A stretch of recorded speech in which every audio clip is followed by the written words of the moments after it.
Mr. President, thank you very much for taking time to talk to us. Thank you. You have just announced a drawdown of U.S. troops from Afghanistan. How should the Afghan people perceive this withdrawal? Well, I think what it signals is the success of the surge that we put in a year and a half ago. And it also signals the seriousness with which we take transition. In 2009, I announced that we would send an additional 30,000 troops in. And our goal was very specific. We were going to blunt the momentum of the Taliban that was taking on more and more control of the country. And we were going to use that time to make sure that we were training Afghan security forces so that Afghans would have the capacity to secure their own country. We've made enormous progress during that time. And so what we've seen is an additional 100,000 Afghan forces trained. We've seen areas like Kandahar and Helmand wrested away from the Taliban so that communities can feel more secure and more safe. And what we now are doing is going to remove 10,000 troops by the end of this year, an additional 23,000 by the end of next summer. We'll get back down to the levels that we were before the surge, and then we'll continue to transition as Afghan forces stand up with the goal of completing this transition by 2014. Beyond 2014, though, we want to make sure that we maintain the strong relationship with the Afghan people and the Afghan government. We won't have the same military presence, but what we hope on economic and development agendas that we're going to continue to work with Afghans as we have. What kind of impact do you think it'll have on the NATO allies? For example, how would you ensure that the NATO allies themselves don't rush for the exits and in a sense get out of the country before we do? Well, we actually made sure that we consulted closely with our NATO allies before making the decision. I've subsequently discussed this with the Secretary General of NATO, as well as some of the key contributing countries, and they all recognize that what we did was put in a surge. We are now going to be removing that surge, but our baseline levels of 68,000 troops will remain even by the end of next year, and we will be able to pace the transition in a way that makes sure that Afghan security forces are able to handle the security needs of their country. So right now, you made your decision based on the situation on the ground. How did you go through that whole thought process? Well, it's a combination of discussions with General Petraeus and the commanders on the ground. It's also taking into consideration consultation with the Afghan government. And one of the key issues here is making sure that we strike the right balance, letting the Afghan people know that we want a sovereign Afghanistan that is secure, and we recognize that the more Afghan responsibility exists, the better off everybody's going to be. But also making sure that we don't rush it so quickly that Afghans find themselves overrun once again. And I think that the numbers that we arrived at strike the right balance.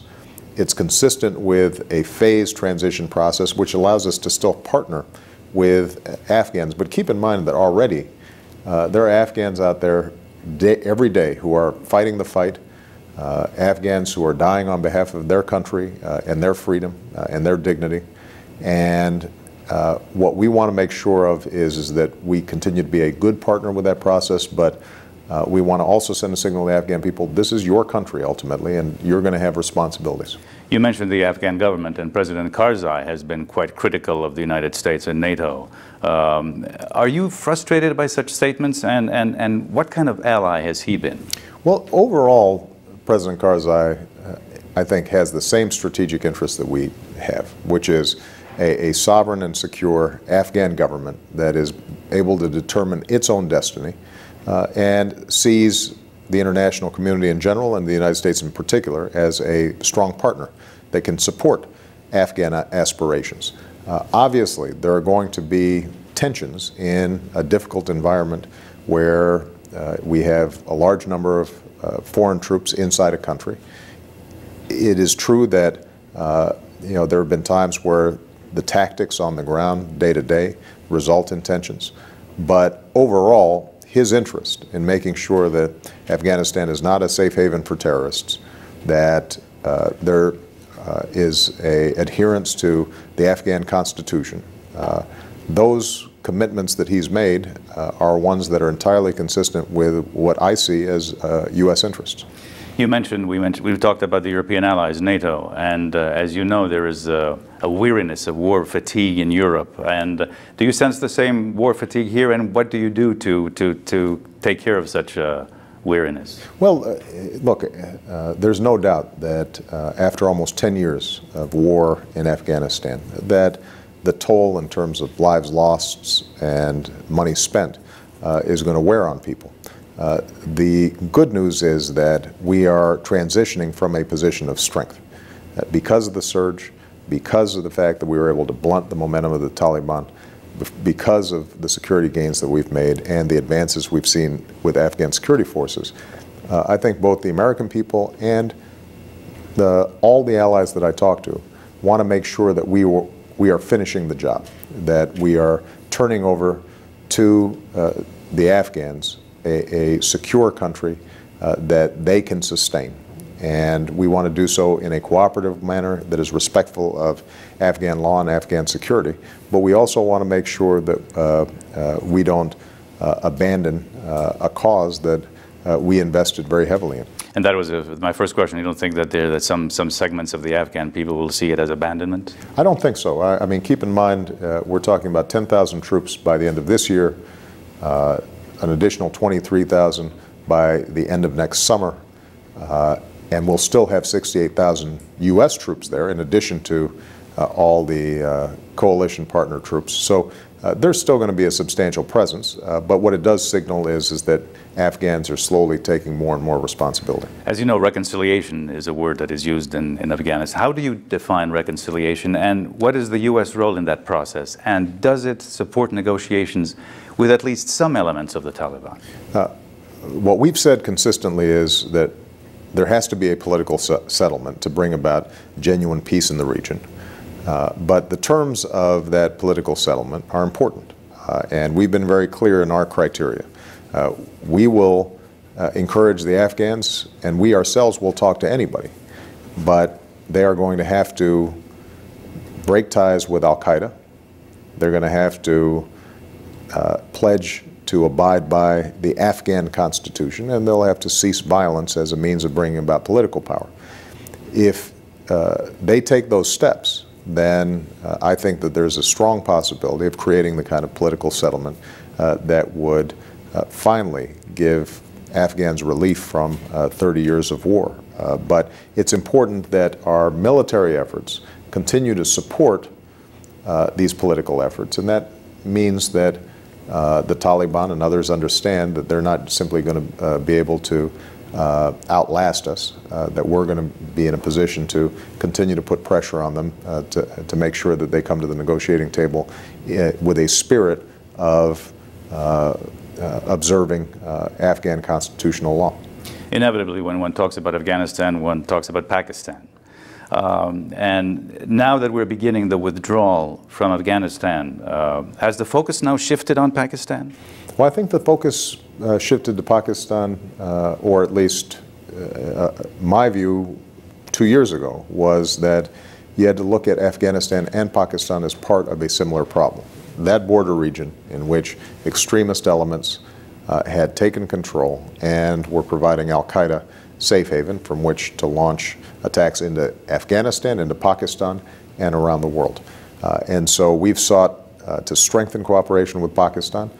Obviously, that has created tensions as well, but overall, Pakistan has cooperated with us in our intelligence collection efforts, in striking at high-value targets within Pakistan.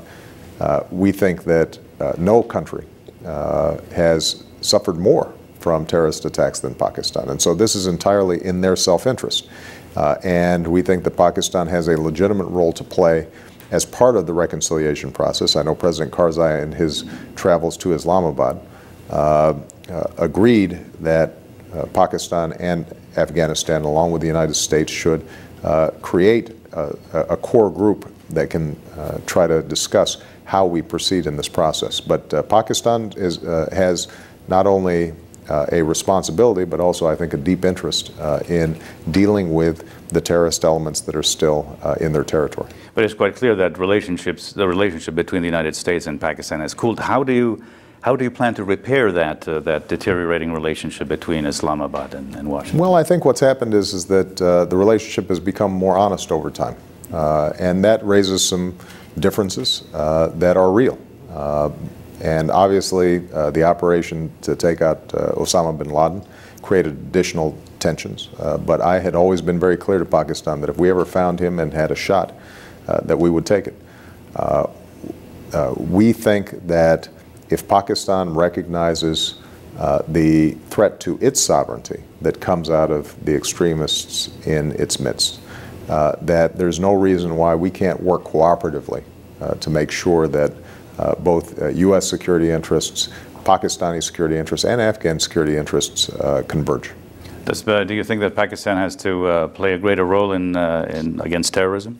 Well, I think that Pakistan has always seen terrorism as either a problem for somebody else or have seen elements of the Taliban as a hedge in terms of their influence within Afghanistan. And what we've suggested to Pakistan is that not only does terrorism threaten Pakistan more than just about any other country, and not only does it strain its relations with its neighbors and with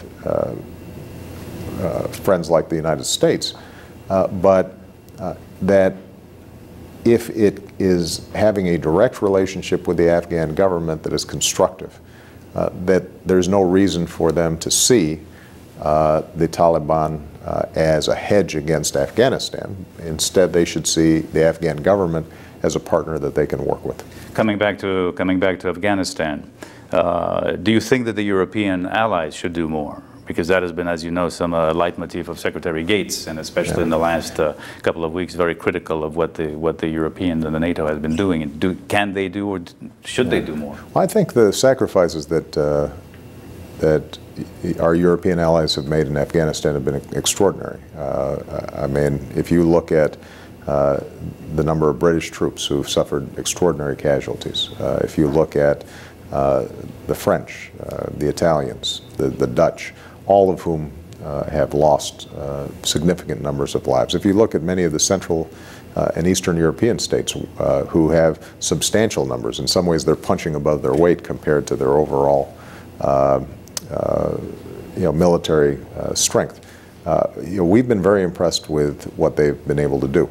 Now, what I think is true is that there are larger questions about where we go as the NATO role evolves and as all of us feel significant pressures on our military budgets. And I think Secretary Gates was speaking less about European participation in Afghanistan, which has been actually quite robust and sustained, but rather as we think about future operations and future capacity, is Europe going to recognize that it has to be a full partner with us in NATO operations? You mentioned military budgets, and I'm sure that one of your considerations for your withdrawal policy is the cost of the war. And it's a broader question: is to what extent does the current budget crisis drive your foreign policy in terms of what the U.S. can and can't do? Well, the truth is that these considerations were not based on budgetary calculations. They were based on a strategy that I had laid out 18 months ago and that I wanted to make sure we abided by, because I had made a commitment to the American people that this surge would only last for 18 to 24 months.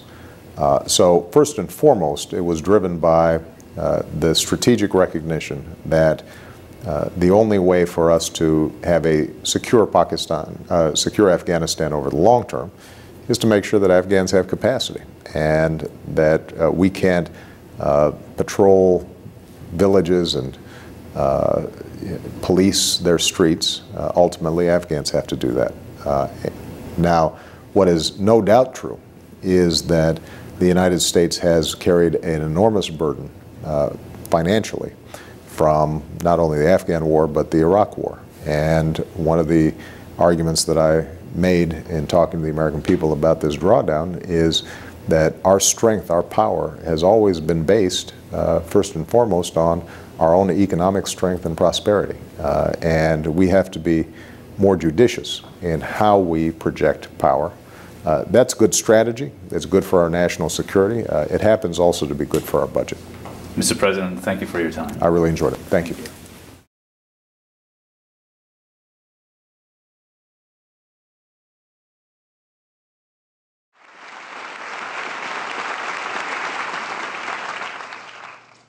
Welcome to the Civil Rights Summit, as we welcome the President and First Lady of the United States. We shall overcome. That song became an anthem for the civil rights movement. And for those who fought against racial injustice, those words have special meaning. On March 7, 1965, John Lewis helped to lead a protest march for voting rights from Selma, Alabama, to the state's capital, Montgomery.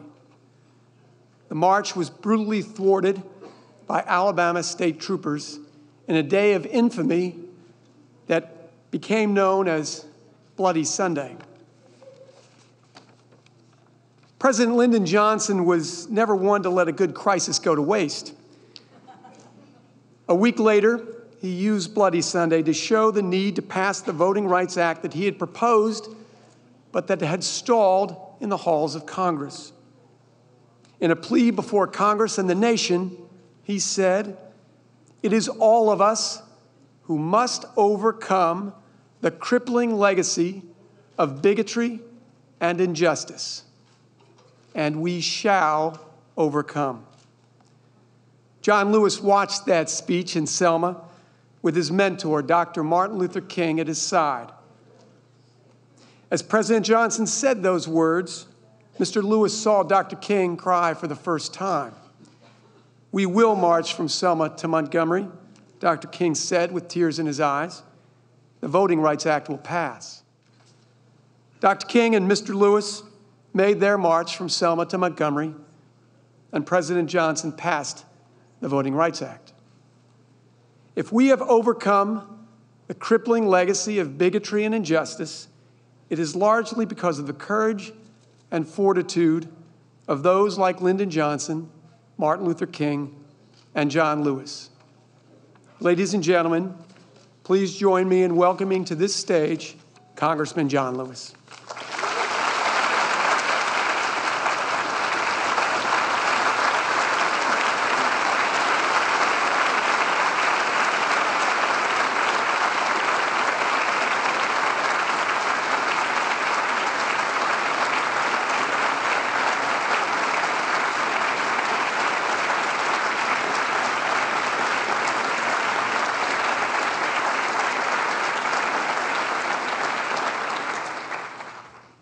Thank you, Mark, and the staff of the Lyndon Baines Johnson Library. My beloved friends, my sisters and brothers, I have the special honor to introduce the keynote speaker for this 50th anniversary celebration of the Civil Rights Act of 1964. It is so fitting and so appropriate that President Barack Obama would join us today to honor the legacy of President Lyndon Johnson. Now, President Barack Obama was born into a dangerous and difficult time in American history, a time when people were arrested and taken to jail just for sitting beside each other on a bus. It was against the law for black and white people to ride in the same taxi cab or stay in the same hotel. People's homes were bombed, their lives were threatened for taking a simple drink from the same water fountain, for sharing the same table in a restaurant or at a lunch counter. There were signs everywhere that said white and colored and they impose an unholy order on the lives of the average American citizen. When President Johnson used his political power and the force of his will to pass the Civil Rights Act of 1964 and later the Voting Rights of 1965, all of those signs came tumbling down. And you will not see those signs. Our children will not see those signs except in a museum, in a book, or on a video.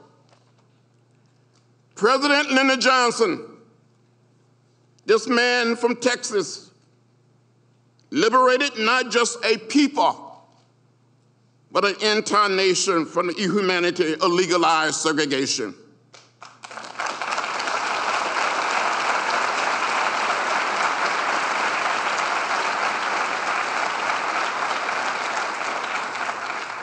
Without the leadership of President Lyndon Johnson and involvement of hundreds and thousands and millions of people in the civil rights movement, there will be no President Jimmy Carter, no President Bill Clinton, no President Barack Obama. Lyndon Johnson, using his skill and his power, made it possible. And when people said nothing had changed, I said, come and walk in my shoes, and I will show you change.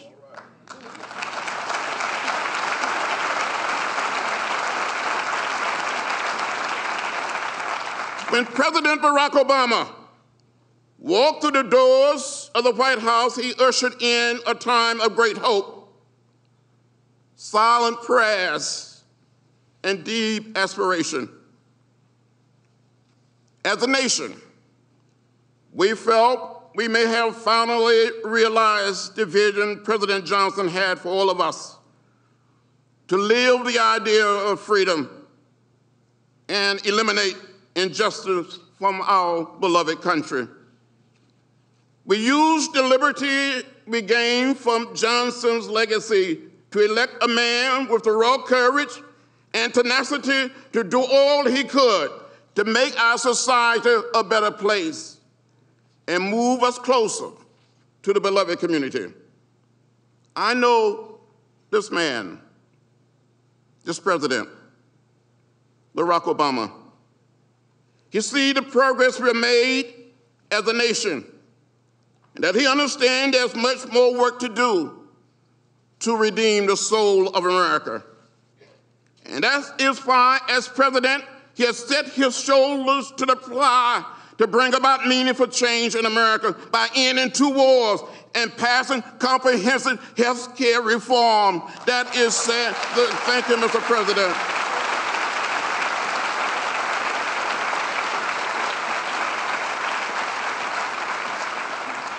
Now, my dear friends, it is my great honor and pleasure to present our friend, our president, President Barack Obama, and the First Lady.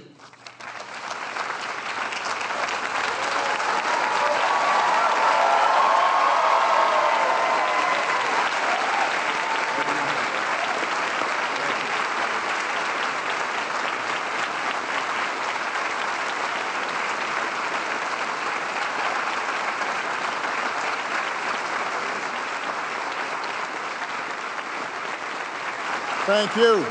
Thank you very much. Thank you so much. Thank you. Thank you very much.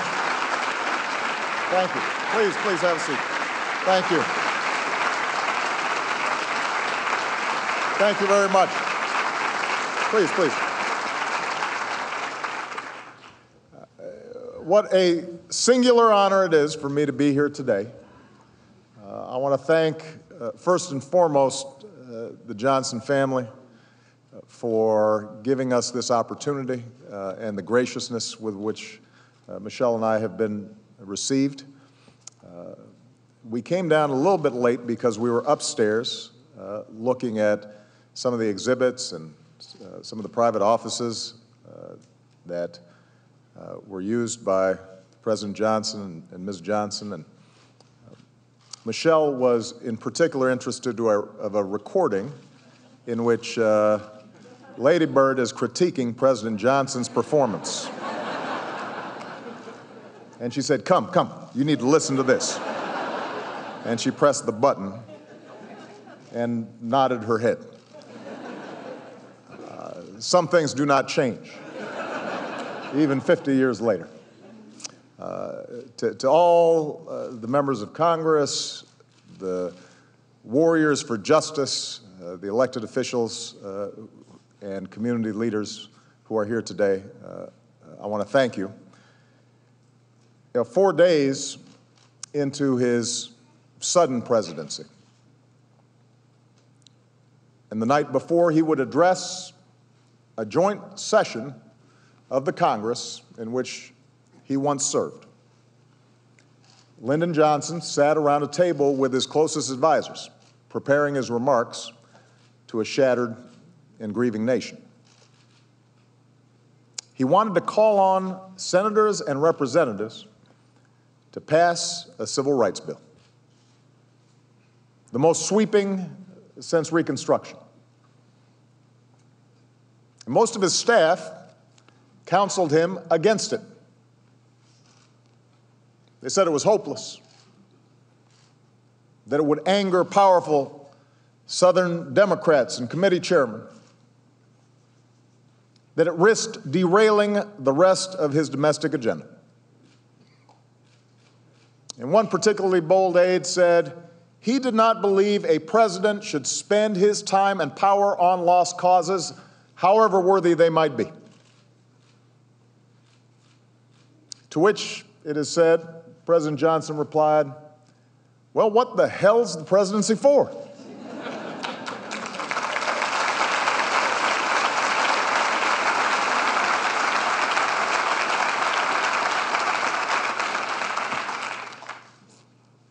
What the hell's the presidency for? If not to fight for causes you believe in. Today, as we commemorate the 50th anniversary of the Civil Rights Act, we honor the men and women who made it possible. Some of them are here today. We celebrate giants like John Lewis and Andrew Young and Julian Bond. We recall the countless unheralded Americans, black and white, students and scholars, preachers and housekeepers, whose names are etched not on monuments, but in the hearts of their loved ones and in the fabric of the country that they helped to change.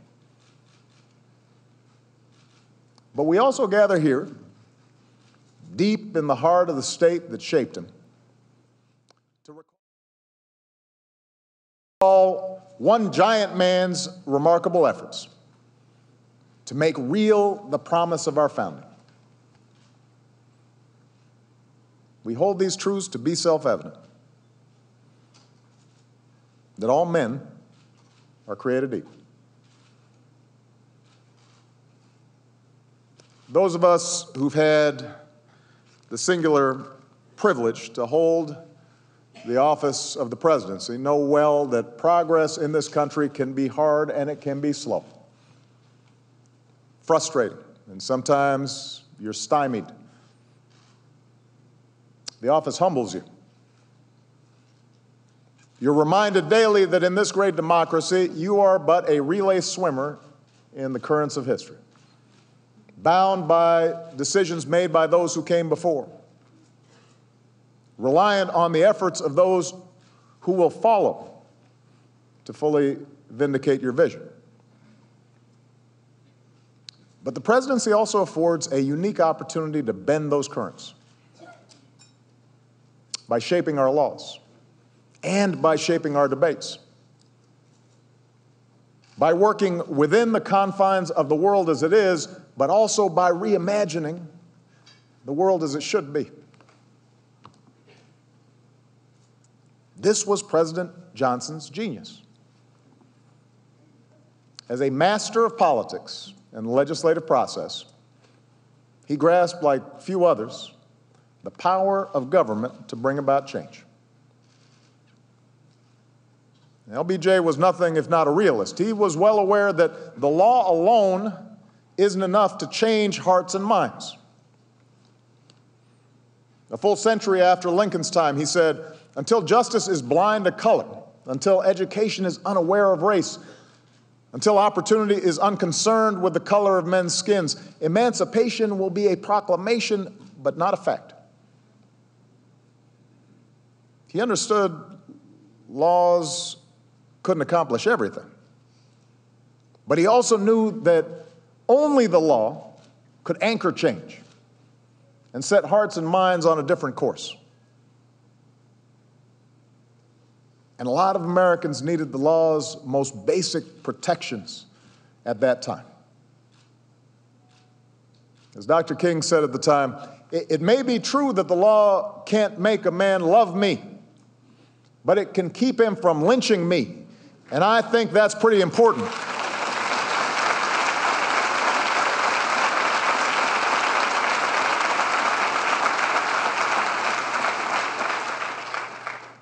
And passing laws was what LBJ knew how to do.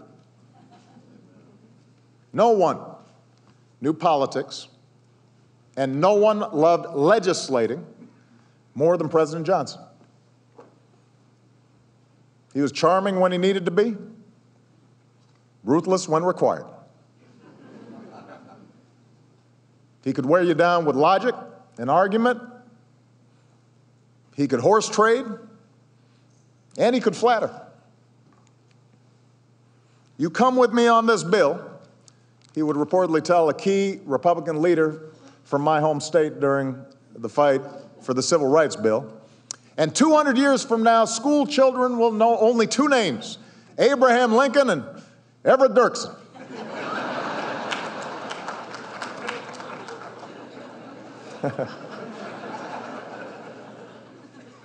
And he knew that senators would believe things like that.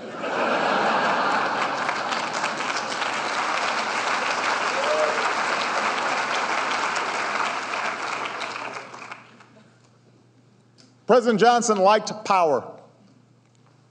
He liked the feel of it, the wielding of it. But that hunger was harnessed and redeemed by a deeper understanding of the human condition,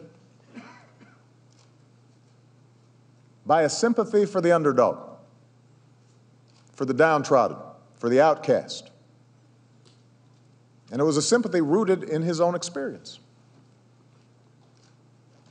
As a young boy growing up in the Texas Hill Country, Johnson knew what being poor felt like. Poverty was so common, he would later say, we didn't even know it had a name. The family home didn't have electricity or indoor plumbing.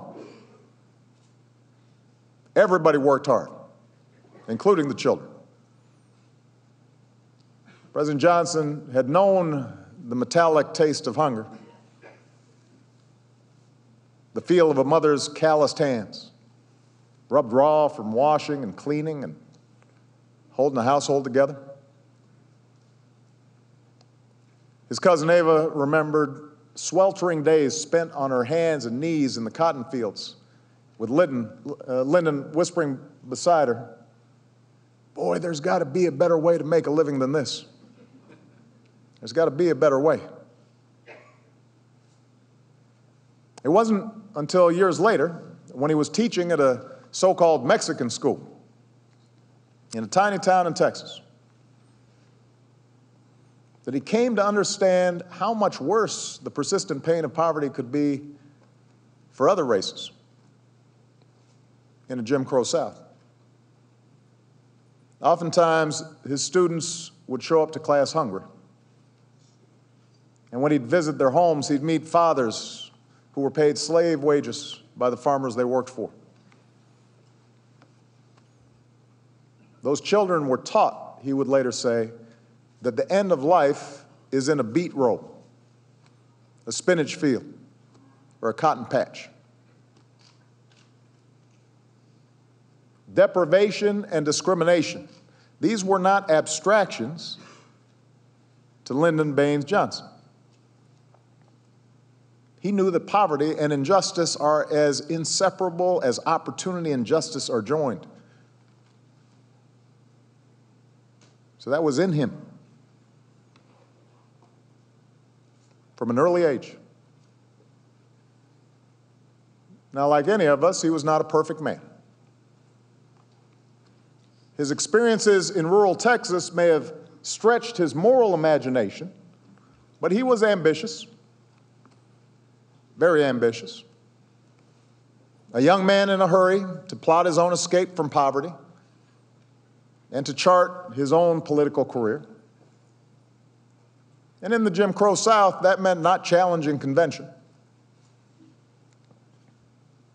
During his first 20 years in Congress, he opposed every civil rights bill that came up for a vote, once calling the push for federal legislation a farce and a shame. He was chosen as a vice presidential nominee in part because of his affinity with and ability to deliver that Southern white vote. And at the beginning of the Kennedy administration, he shared with President Kennedy a caution towards racial controversy. But marchers kept marching. 4 little girls were killed in a church. Bloody Sunday happened. The winds of change blew.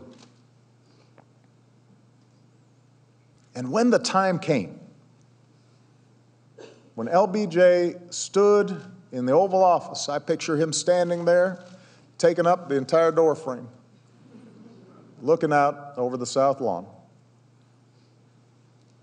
in a quiet moment, and asked himself what the true purpose of his office was for. What was the end point of his ambitions? He would reach back in his own memory, and he'd remember his own experience with want. And he knew that he had a unique capacity as the most powerful white politician from the South to not merely challenge the convention that had crushed the dreams of so many, but to ultimately dismantle for good the structures of legal segregation. He's the only guy who could do it. And he knew there'd be a cost. Famously saying, the Democratic Party may have lost the South for a generation.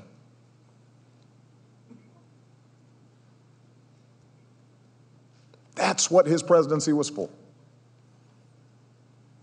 That's where he meets his moment. And possessed with an iron will, possessed with those skills that he had honed so many years in Congress, pushed and supported by a movement of those willing to sacrifice everything for their own liberation, President Johnson fought for and argued and horse-traded and bullied and persuaded until ultimately he signed the Civil Rights Act into law. And he didn't stop there. Even though his advisors again told him to wait. Again told him, let the dust settle.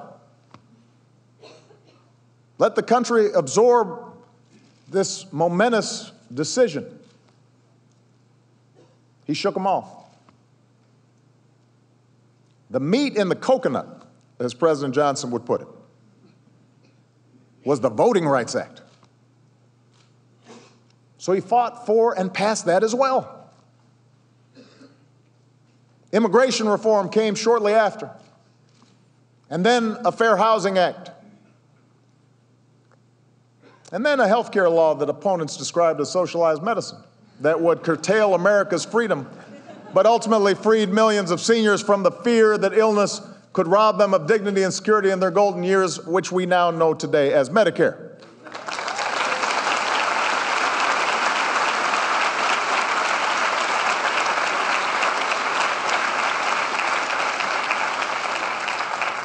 What President Johnson understood was that equality required more than the absence of oppression.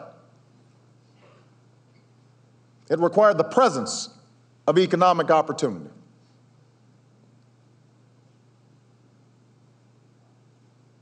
He wouldn't be as eloquent as Dr. King would be in describing that linkage. As Dr. King moved into mobilizing sanitation workers and the poor people's movement, but he understood that connection because he had lived it. A decent job, decent wages, health care. Those two were civil rights worth fighting for. An economy where hard work is rewarded and success is shared. That was his goal. And he knew, as someone who had seen the New Deal transform the landscape of his Texas childhood, who had seen the difference electricity had made because of the Tennessee Valley Authority, the transformation concretely, day in and day out in the life of his own family, he understood that government had a role to play in broadening prosperity to all those who would strive for it. We want to open the gates to opportunity, President Johnson said. But we're also going to give all our people, black and white, the help they need to walk through those gates.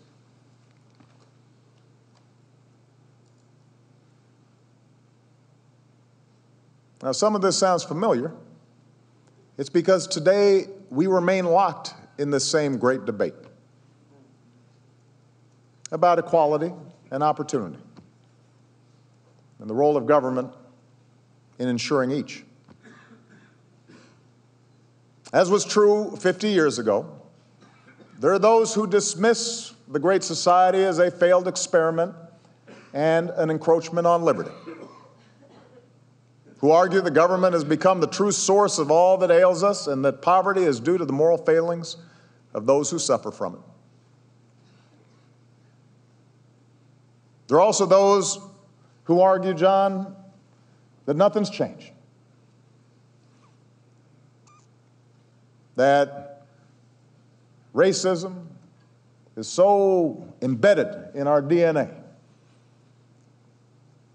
that there's no use trying politics. The game is rigged.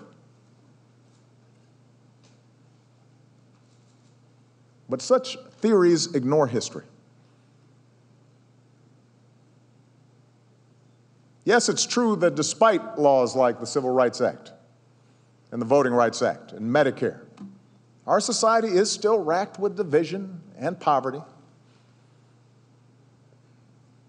Yes, race still colors our political debates, and there have been government programs that have fallen short. In a time when cynicism is too often passed off as wisdom, it's perhaps easy to conclude that there are limits to change, that we are trapped by our own history, and politics is a fool's errand. And we'd be better off if we roll back big chunks of LBJ's legacy, or at least if we don't put too much of our hope, invest too much of our hope in our government. I reject such thinking. Not just because Medicare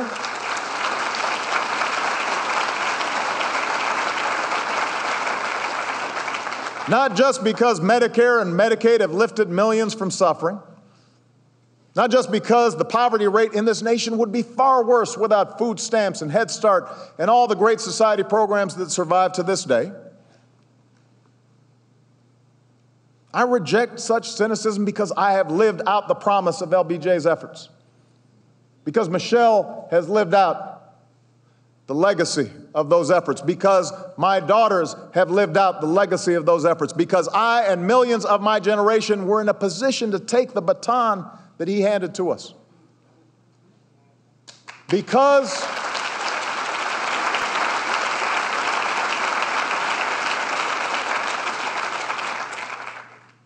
of the civil rights movement, because of the laws President Johnson signed, new doors of opportunity and education swung open for everybody.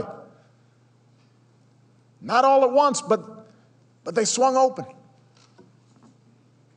Not just blacks and whites, but also women and Latinos and Asians and Native Americans and gay Americans and Americans with a disability. They swung open for you, and they swung open for me. And that's why I'm standing here today, because of those efforts, because of that legacy.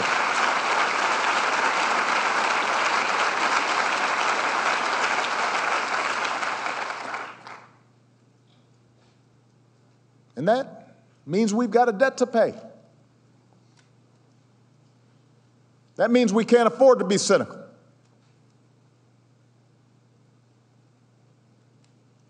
Half a century later, the laws LBJ passed are now as fundamental to our conception of ourselves and our democracy as the Constitution and the Bill of Rights.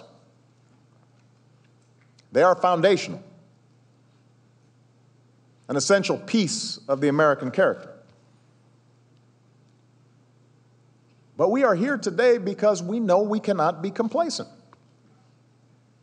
For history travels not only forwards, history can travel backwards. History can travel sideways. And securing the gains this country has made requires the vigilance of its citizens. Our rights, our freedoms, they are not given. They must be won. They must be nurtured through struggle and discipline and persistence and faith. And one concern I have sometimes during these moments, the celebration of the signing of the Civil Rights Act, the March on Washington. From a distance, sometimes these commemorations seem inevitable. They seem easy. All the pain and difficulty and struggle and doubt, all that's rubbed away. And we look at ourselves and we say, oh, things are just too different now. We couldn't possibly do what was done then. These giants, what they accomplished. And yet they were men and women too. It wasn't easy then. It wasn't certain then.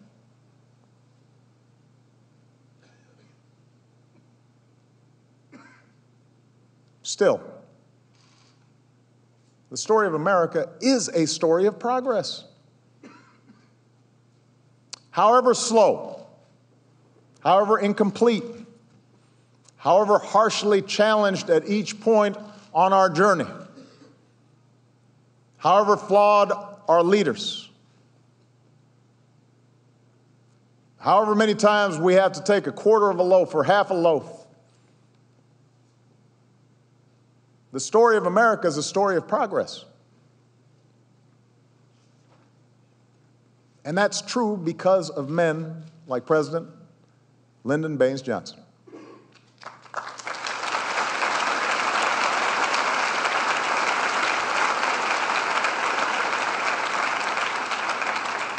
In so many ways, he embodied America, with all our gifts and all our flaws, in all our restlessness and all our big dreams.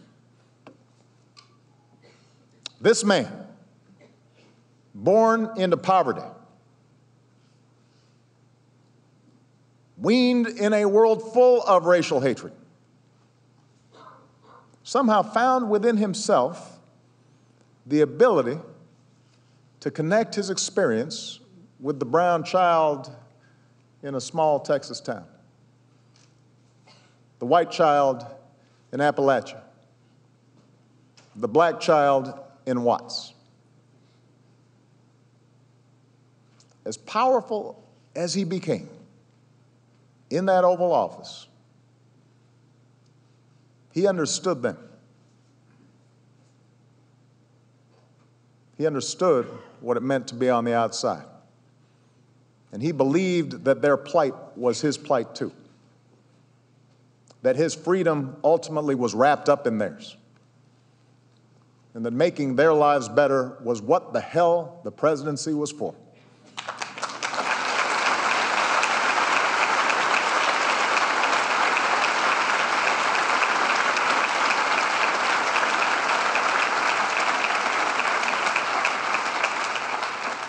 And those children were on his mind when he strode to the podium that night in the House chamber, when he called for the vote on the civil rights law.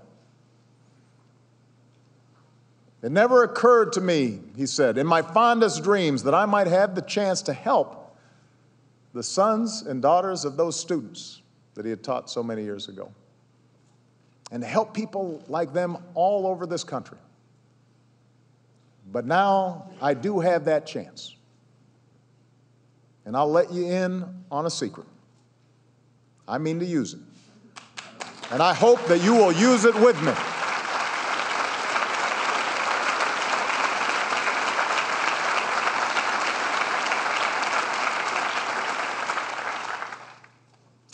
That was LBJ's greatness. That's why we remember him. And if there is one thing that he and this year's anniversary should teach us, if there's one lesson I hope that Malia and Sasha and young people everywhere learn from this day, it's that with enough effort and enough empathy and enough perseverance and enough courage, people who love their country can change it. In his final year, President Johnson stood on this stage, racked with pain, battered by the controversies of Vietnam, looking far older than his 64 years. And he delivered what would be his final public speech. We have proved that great progress is possible, he said. We know how much still remains to be done. And if our efforts continue, and if our will is strong, and if our hearts are right, and if courage remains our constant companion, then, my fellow Americans, I am confident we shall overcome.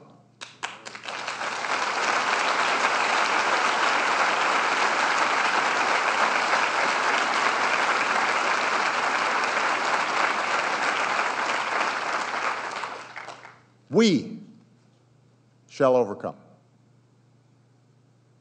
We, the citizens of the United States.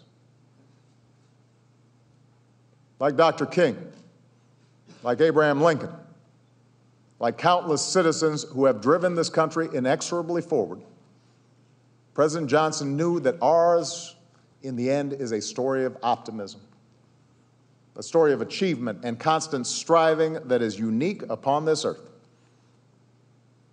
He knew because he had lived that story. He believed that together we can build an America that is more fair, more equal, and more free than the one we inherited. He believed we make our own destiny. And in part because of him, we must believe it as well. Thank you. God bless you. God bless the United States of America.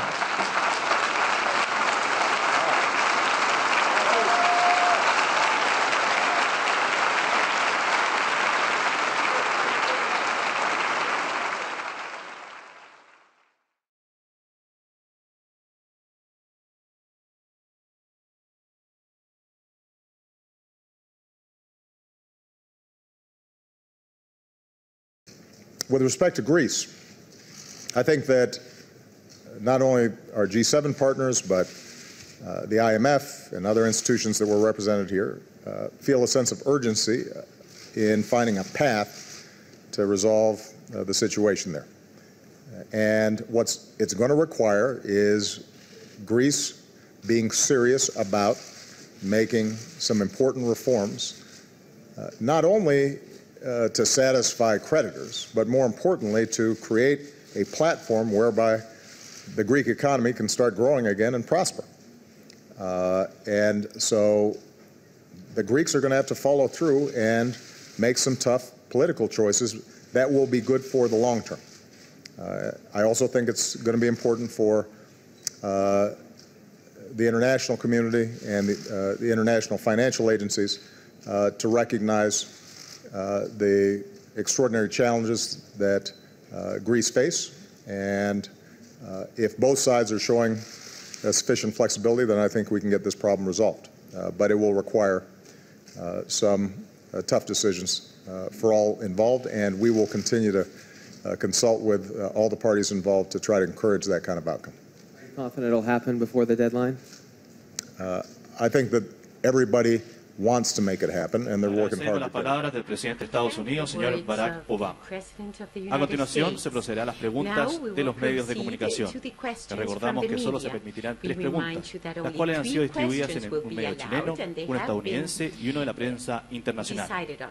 La primera pregunta corresponde al periodista Rodrigo Vergara, en representación de la Asociación de Periodistas Acreditados de La Moneda. Presidente Piñera, presidente Obama, buenas tardes.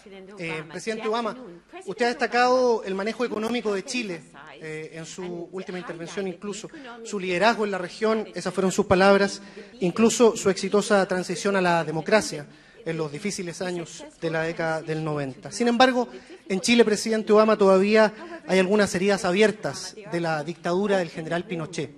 Y en ese sentido, hoy, dirigentes políticos, dirigentes del mundo de los derechos humanos, abogados, incluso parlamentarios, como por ejemplo el hijo del asesinado canciller Orlando Letelier, han dicho que muchas de esas heridas tienen que ver con Estados Unidos.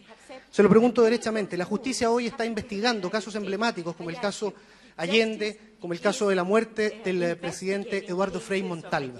En ese nuevo trato que usted va a anunciar para las Américas en pocos minutos más, se incluye, por ejemplo, que Estados Unidos se muestre dispuesto a colaborar con esas investigaciones judiciales, incluso que Estados Unidos se muestre dispuesto a pedir perdón por lo que pudo haber hecho en esos difíciles años, en este caso en la década del 70 en Chile. Gracias.